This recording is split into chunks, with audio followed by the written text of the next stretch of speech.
322쪽 하고 있었죠. 그래서 조류와 식물의 차이 얘기할 때 구조가 식물에는 있다. 뿌리, 줄기, 잎과 같은 구조가 있는데 조류에는 없다. 그거를 이제 실험으로 밝혀보는 걸 했었죠. 그래서 식물은 색소가 있는 물에다 꽂아 놓으면은 이제 고게 빨아들여 가지고 끝까지 이제 이렇게 퍼져나가는 그런 모습에서 뿌리, 줄기, 잎 그런 각자 역할을 수행한다라는 것들을 보여줬죠.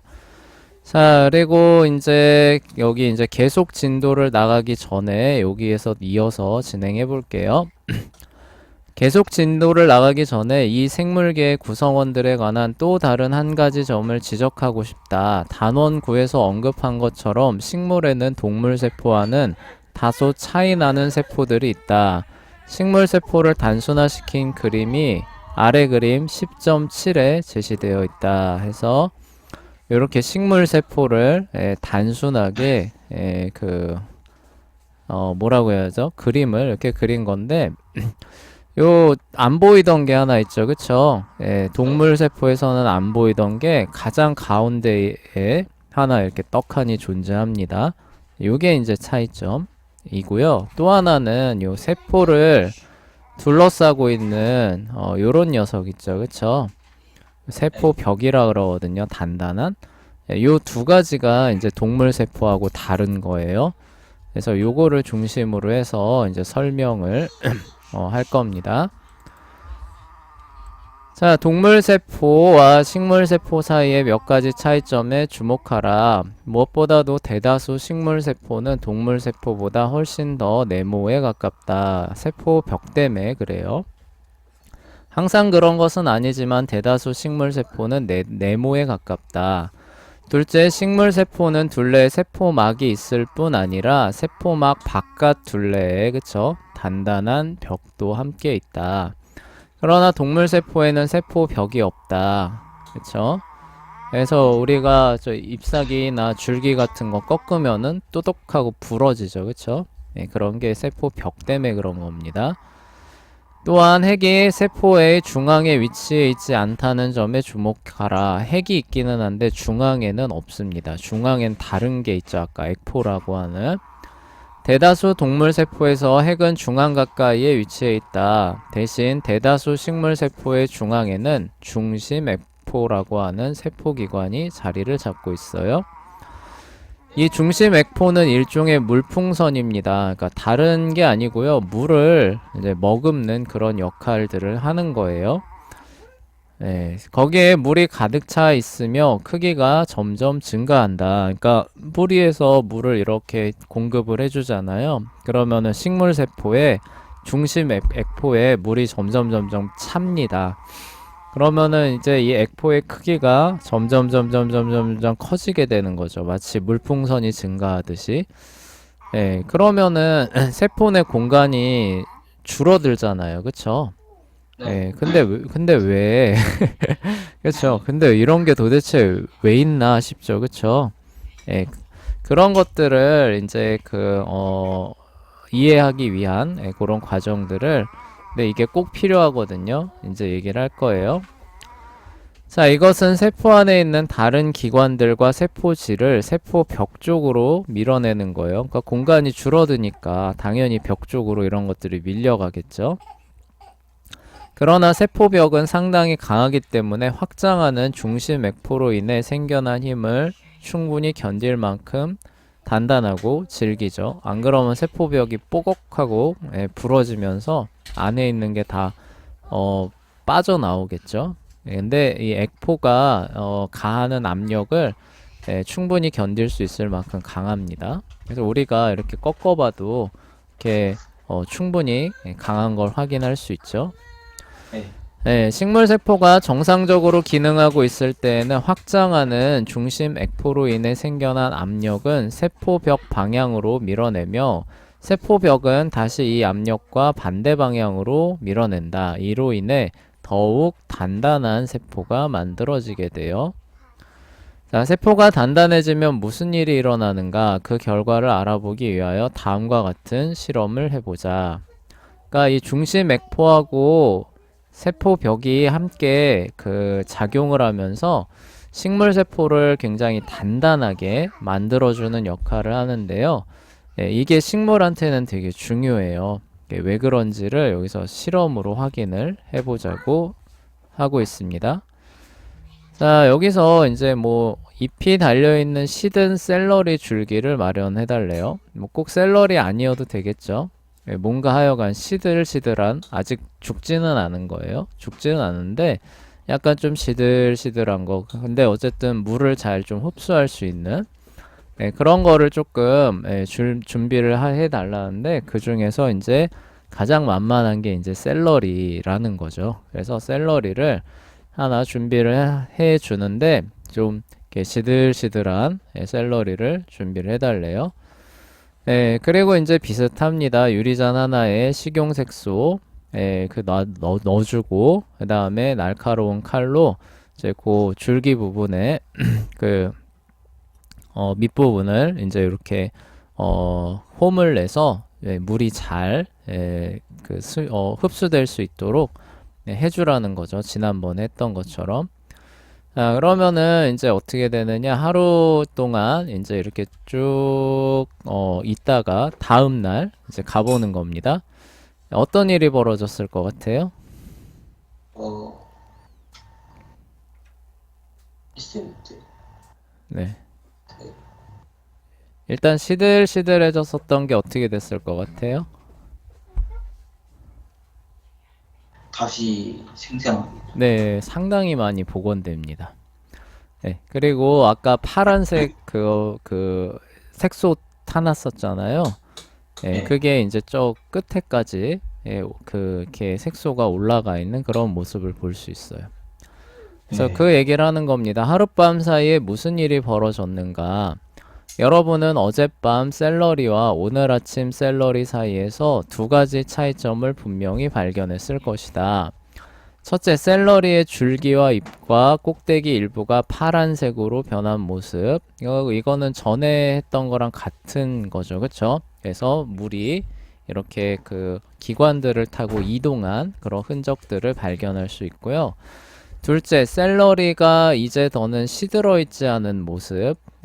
아까는 시들시들했었는데 이제는 굉장히 이렇게 생생한, 예, 그런 모습을 볼 수 있다는 거죠. 자, 그 이유는 무엇인가? 샐러리 밑부분을 여러 조각으로 잘라 놓았을 때 샐러리가 물을 훨씬 더 쉽게 빨아들일 수 있도록 갓 베어낸 자리를 만들어 놓았기 때문이다. 이 물은 샐러리 꼭대기까지 쭉 올라와서 필요한 세포가 물을 빨아들이게 만드는 거죠. 아까 이렇게 물이 이동되면은 그 물이 식물 세포에 어디로 이동된다 그랬어요? 그 세포.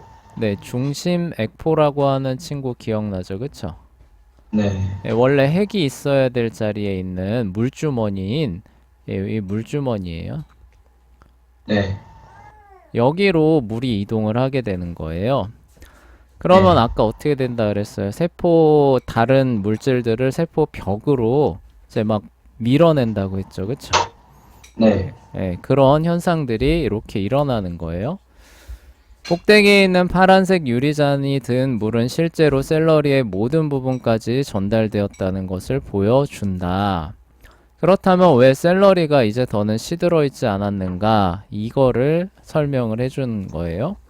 세포가 필요한 물을 빨아들임으로써 그 안에 있는 중심 액포가 확장되기 시작했기 때문이다. 이로 인해 세포 안에서 팽압이 증가함으로써 세포가 단단해지게 된다. 아까 얘기했던 세포가 단단해진다는 얘기가 이런 거예요. 네, 예, 그러니까 우리가 베어내지 않아도 마찬가지죠. 예, 나무가 아닌 초목 식물들이 보면은 이렇게 꼿꼿하게 서 있잖아요. 그쵸? 네, 예, 근데 얘네들한테 뼈가 있나요? 아니요, 뼈가 없잖아요. 그쵸? 네, 뼈가 없는데도 이렇게 꼿꼿하게 서 있어가지고 살다가 이제 나중에 시들어서 이제 생을 마감하잖아요. 예. 네, 이렇게 서 있을 수 있는 그 원동력이 어디서 오느냐는 거예요. 네, 바로 이 중심 액포하고 세포 벽 사이의 작용으로 인해서 세포가 단단해져서 자기 자신을 지탱할 수 있을 만한 그런 힘을 얻는다는 거죠. 네. 예, 그에 반해서 사람한테는 그런 게 필요해요? 필요하지 않아요? 마음 필요하죠. 왜요? 사람은 뼈가 있잖아요. 그쵸? 네. 사람은 뼈대가 있기 때문에 이제 이렇게 그냥 서 있을 수 있는데 얘네들은 뼈대가 없기 때문에 중심 액포하고 세포 벽 사이의 작용으로 자기 자신을 이제 지탱할 수 있을 만큼 단단하게 만드는 거죠. 네, 네. 그걸 통해서 이렇게 서 있는 겁니다. 그러니까 그 물이 부족하게 되면은 이제 이런 식물들이 시들잖아요. 그쵸? 시들어서 어떻게 돼요? 이렇게 픽 쓰러지죠. 그쵸? 예, 그런 이유도 이런 이유 때문에 그런 거예요. 네.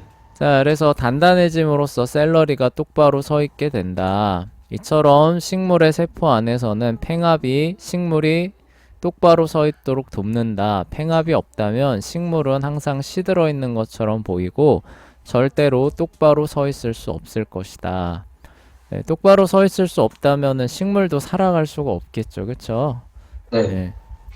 항상 이렇게 축축 늘어져 있는 그런 상황이 될 테니까 중요한 그쵸? 그래서 그런 역할을 해주는 거예요. 얘네가 이렇게 서 있을 수 있으면서 이렇게 쭉쭉 이렇게 공중으로 이렇게 이파리나 줄기들이 뻗어 나갈 수 있게 하는 그런 아주 중요한 역할들을 얘네들이 이렇게 감당하는 겁니다.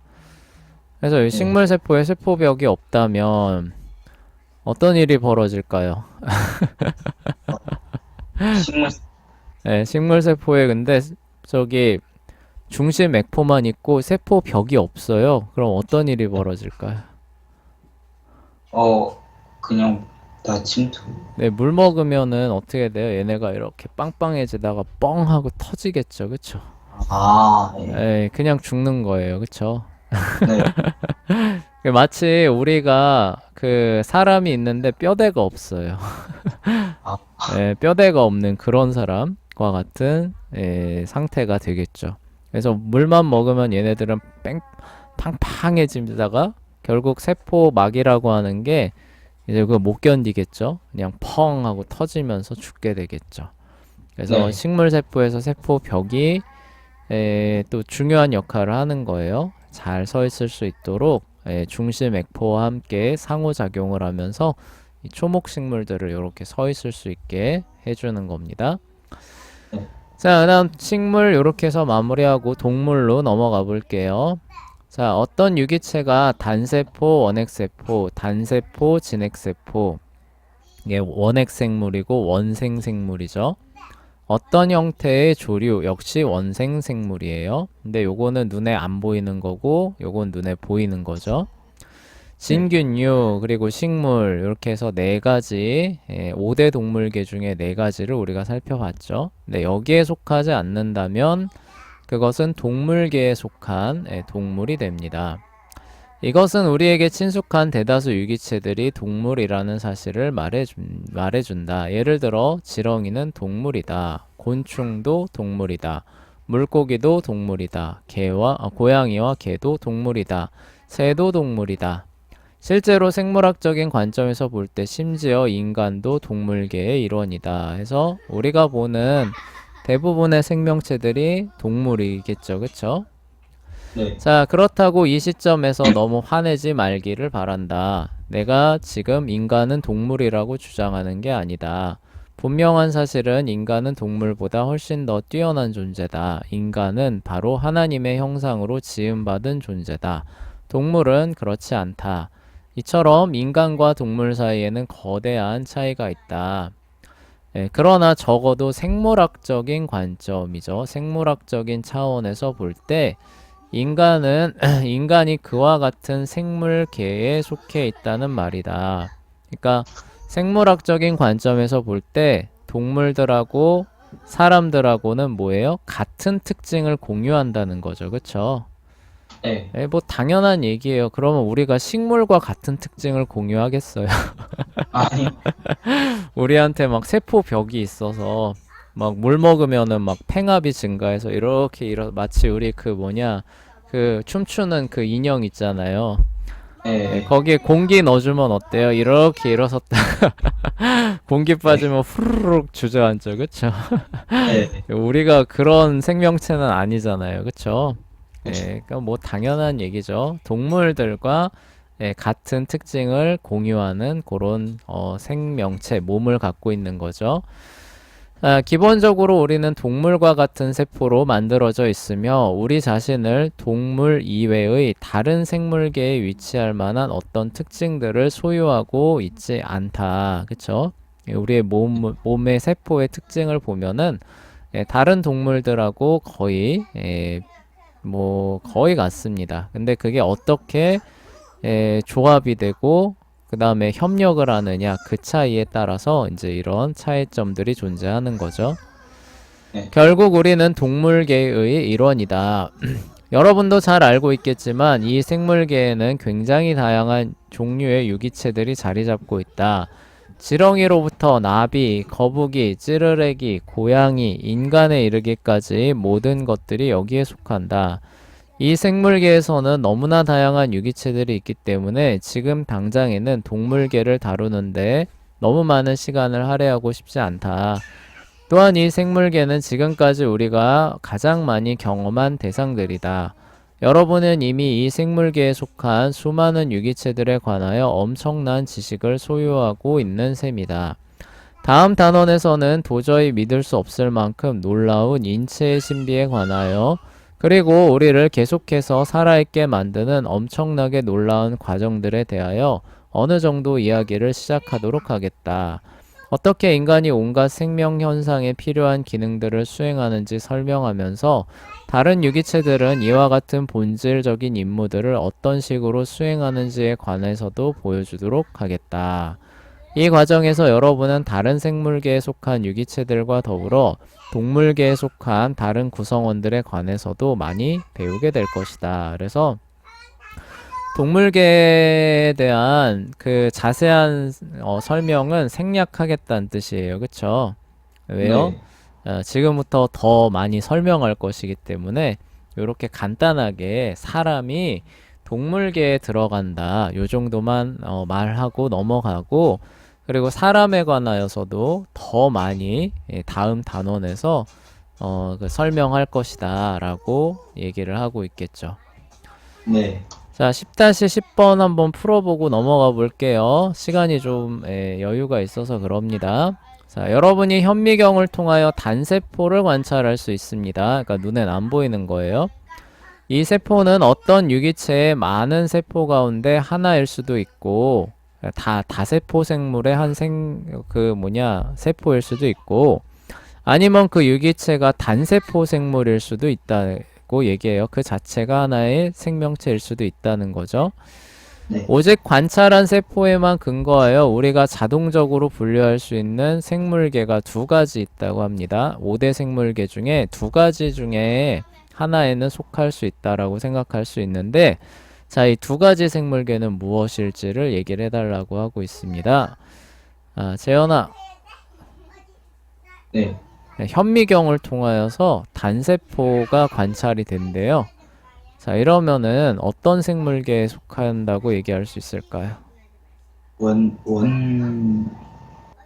해, 원생, 원핵생. 네, 원핵 생물계 하고요. 원핵생물계 원생, 아닌데, 단세포인데, 단세포. 단세포인데 잘 생각해 보세요. 많은 세포 가운데 하나일 수도 있다라는 가능성을 열어놨어요. 식물. 원, 식물 아니, 네, 식물은 단세포일 수도 있나요? 아니요? 식물 가운데 단세포가 없죠, 그쵸? 네. 네. 근데 여기서 잘 생각해 보세요. 원핵 생물은 다세포 생물이 있다 그랬어요, 없다 그랬어요? 없다고. 없다 그랬죠. 원핵 생물은 단세포밖에 없다 그랬잖아요, 그쵸? 네. 그러니까 그 얘기에서 원핵 생물은 돼요, 안 돼요? 안 되는 거예요, 그쵸? 근데 이게 무슨 뜻이에요, 잠시만. 그러니까 세포를 발견했는데 이 네. 세포가 다세포 생물의 세포 하나일 수도 있고 네. 그 세포 자체로 혼자 살아가는 단세포 생물의 세포일 수도 있다는 거예요. 두 가지 가능성이 열려 있다는 거죠. 네. 그러니까 거기에 근거해서 이 생물이 두 가지 생물계 가운데 두 가지 생물계에 속할 수 있는데 그 대상이 뭔지를 물어보고 있는 거예요. 네, 머리가 아픈가요? 오넥생물 맞지 않나요? 원핵 생물일 경우에는 네. 많은 세포 가운데 하나의 세포일 수도 있고라는 가능성이 있어요, 없어요? 없어요. 없잖아요. 세포밖에 없지. 예, 그러니까 원핵 생물은 안 되는 거죠, 그쵸? 네. 그리고 아까 재현이가 식물 얘기했었죠, 그쵸? 네. 식물은 유기체가 단세포 생물일 수도 있다. 이 가능성이 열려 있어요, 없어요? 없어요. 없죠. 그럼 식물도 아니겠네요, 그쵸? 아닌 것만 쏙쏙 골라서 네, 동물은 해당될 수 있어요, 없어요? 없지 않나요? 없겠죠. 그럼 남은 거 두 개가 있네요. 뭐하고 뭐예요? 원생생물계하고 네, 원생하고 균이죠, 그쵸? 네. 그래서 이 생명체는 원생 생물이거나 균이거나 둘 중에 하나가 되겠죠, 그쵸?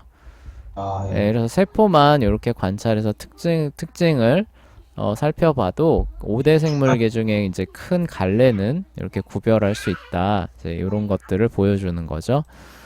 네.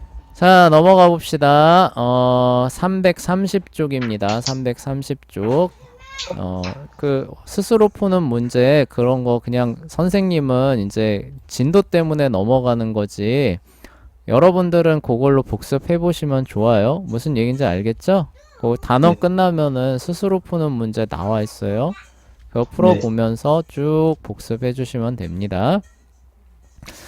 자, 단원 11입니다. 굉장히 경이롭고 놀랍게 만들어진 인체입니다. 그래서 인체 그 자체에 대해서 공부해보는 시간을 가져보도록 하겠습니다.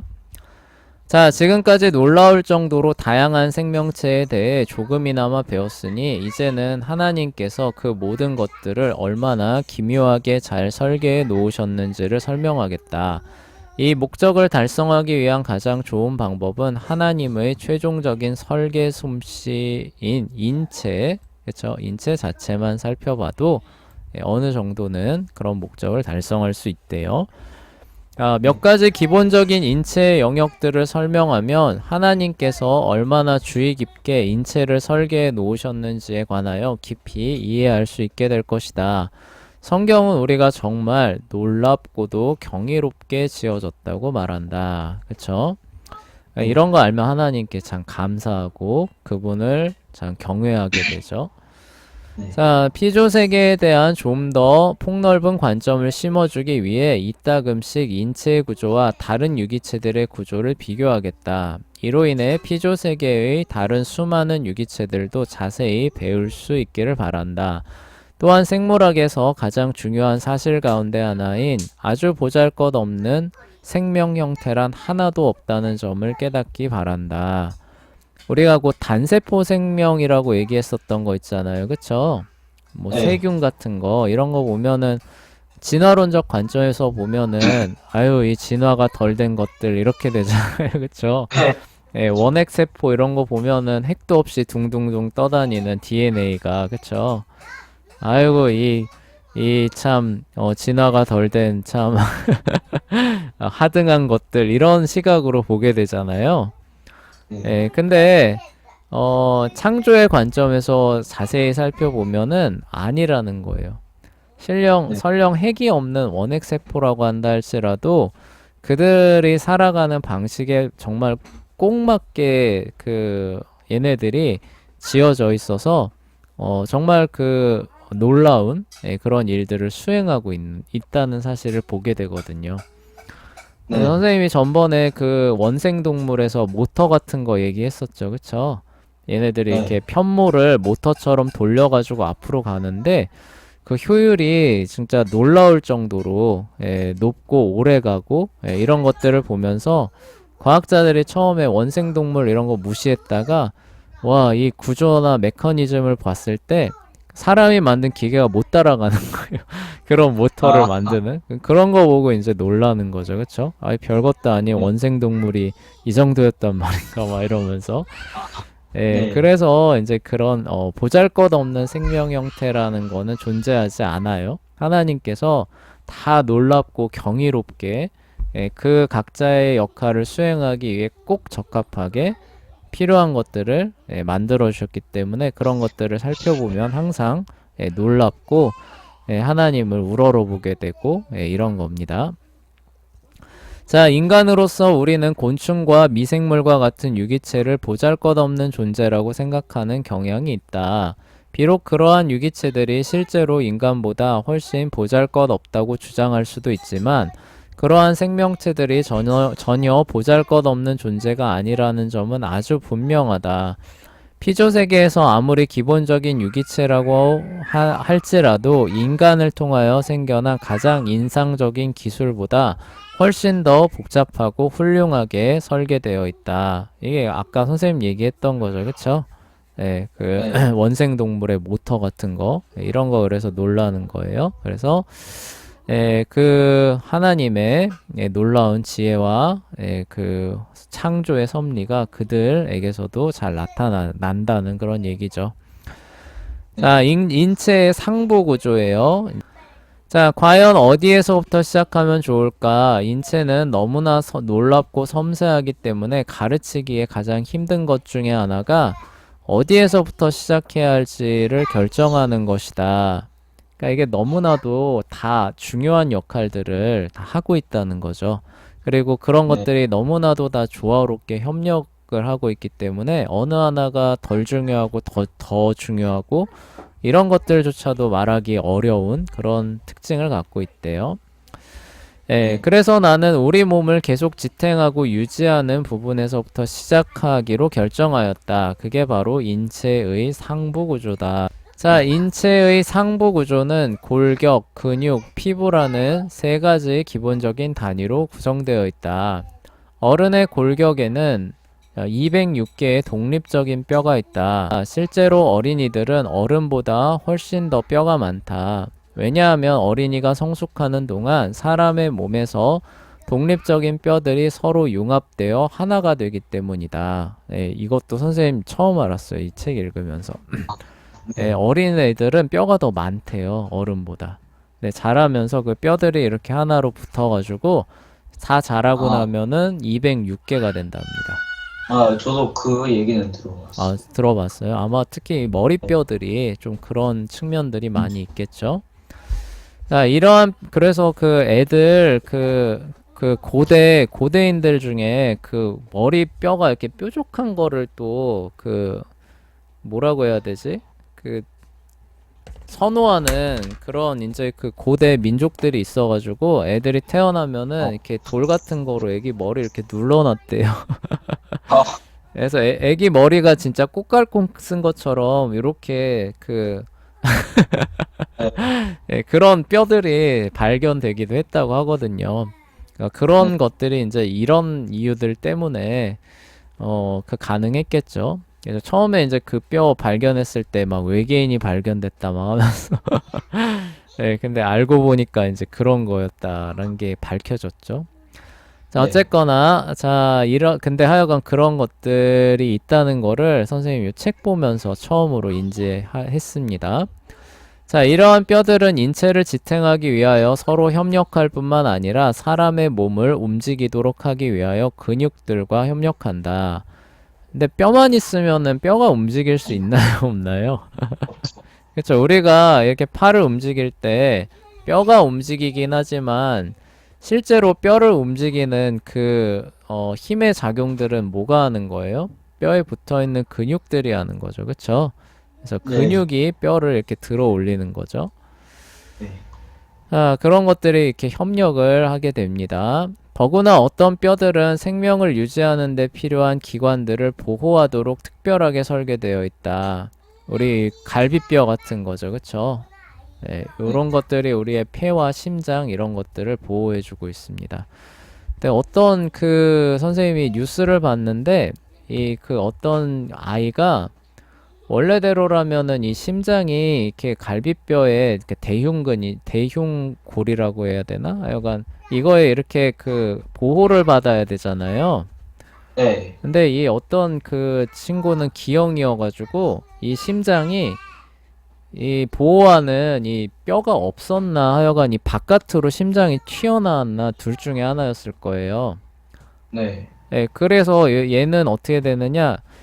우리는 심장이 뼈로 이렇게 보호를 받는데 얘는 심장이 얇은 피부막 하나로 이렇게 덮여 있는. 이거 잘못 팍 맞으면 그냥 바로 예, 가는. 그러니까 여기 잘못 충격 가해지면 바로 이제 가는 거예요. 그래서 얘가 이제 고 자라서 수술을 받았는데, 그러니까 수술 받을 때 이제 어떻게 하냐면 이제 이렇게 해가지고 여기를 열어가지고 이제 이걸 그 뭐냐 이렇게 뼈 같은 거를 이렇게 구축해주는 그런 수술을 해서 이제 그 심장을 안에다 넣었는데 그게 어렸을 때는 그게 불가능하잖아요. 한창 자라고 있으니까. 네. 그래가지고 얘가 다 한 8살 정도 될 때까지 그 얇은 피부로 덮여있는 심장을 보호해주는 그런 특수 기구를 이렇게 착용해서 마치 뼈가 덮고 있는 것처럼 이렇게 막아주는 아, 아, 예, 그 장치를 한 8년 가까이 이렇게 차고 다니다가 이제 나중에 이제 대수술이죠. 어쨌든 그 수술을 해서 뼈 안으로 심장을 이렇게 집어넣어가지고 이제 드디어 이제 이런 그 특수기구 없이 자유롭게 이제 운동할 수 있는 네. 예, 그런 아이가 됐다고 이제 기뻐하는 그런 기사를 본 적이 있거든요. 예, 그래서 이거 되게 중요한 겁니다. 이 뼈가 이 보호해주는 그런 역할들을 하고요. 예, 그리고 골수처럼 뼈 안에 있는 물질은 실제로 우리 피 속에 있는 세포들을 만들어낸다. 그래서 여러분들 백혈병 들어보셨죠? 그쵸? 네. 네, 백혈병이 뭐냐면요. 혈액암이에요. 혈액암. 근데 그러니까 혈액세포가 피를 만들어내야 되는데 네. 혈액세포가 암세포를 만들어내면은 혈액암 골수적이 백혈병이 되는 거예요.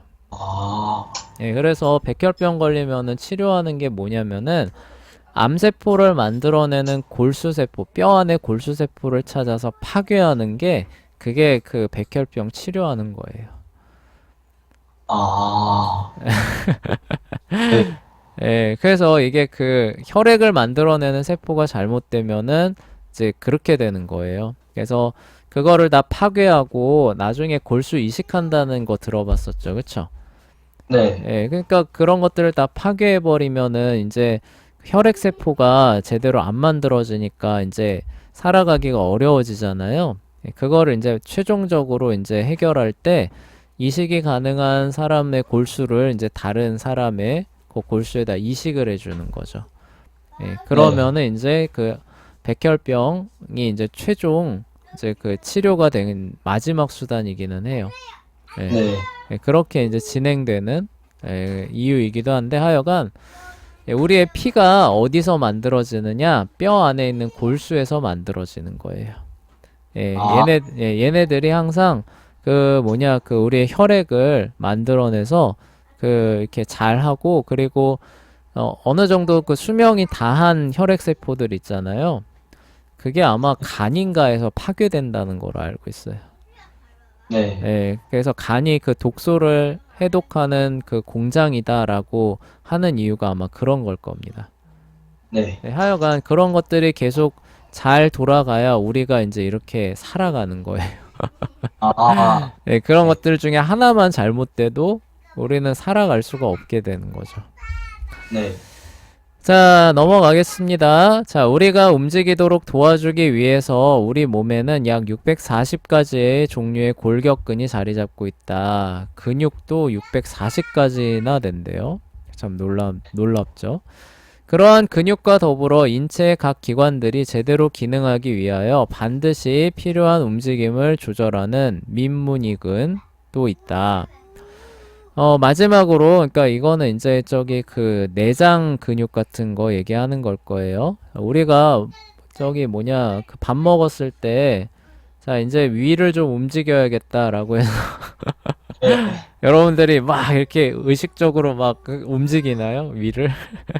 그냥 그렇지 않죠. 그쵸? 예, 그래서 네. 그런 것만 담당하는 또 다른 근육이 있어요.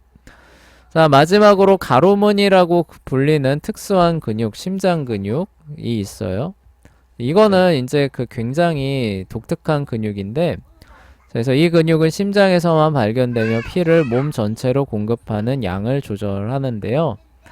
얘는 그러니까 그 우리가 그 갖고 있는 요런 그 근육들 있잖아요. 그쵸?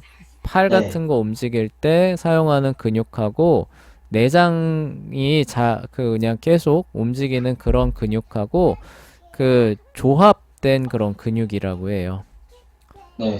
예, 그러니까 굉장히 강한 힘을 내면서도 지속성을 유지할 수 있는 굉장히 독특한 특징을 갖고 있다고 합니다. 예, 네. 그래서 심장이 조금, 예를 들어서 우리가 운동한다고 팔 막 좀 이렇게 움직이면 어때요?